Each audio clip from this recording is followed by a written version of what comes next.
Hello viewers, আসসালামু আলাইকুম। This is doctor Shakib.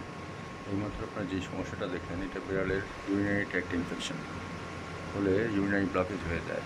সেক্ষেত্রে প্রস্রাব করতে পারে না। প্রস্রাবে অনেক সময় পাথর থাকার কারণে এরকম হয়ে থাকে। আমরা আজকে সাকসেসফুল ক্যাথেটারাইজেশনের মাধ্যমে এই বিড়ালটির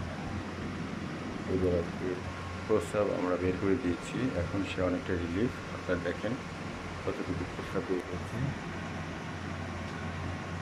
এই এই 2 বাটি প্রস্রাব ওর পেট থেকে বের হয়েছে। সে খুব কষ্ট পাচ্ছিল, প্রস্রাব আটকে গিয়েছিল এবং সে প্রস্রাব নর্মালি করতে পারছিল না।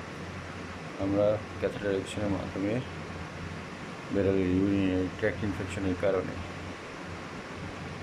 আটকে যাওয়া প্রস্রাব আমরা বের করে দেওয়ার ব্যবস্থা করেছি।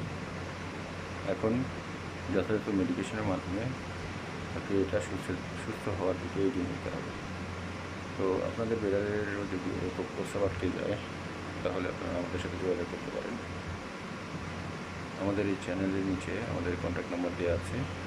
আমাদের সকাল 8টা থেকে রাত 9টা পর্যন্ত থেকে আসার আগেই নাম্বারে ফোন দিয়ে চলে আসলে হবে। ধন্যবাদ সবাইকে।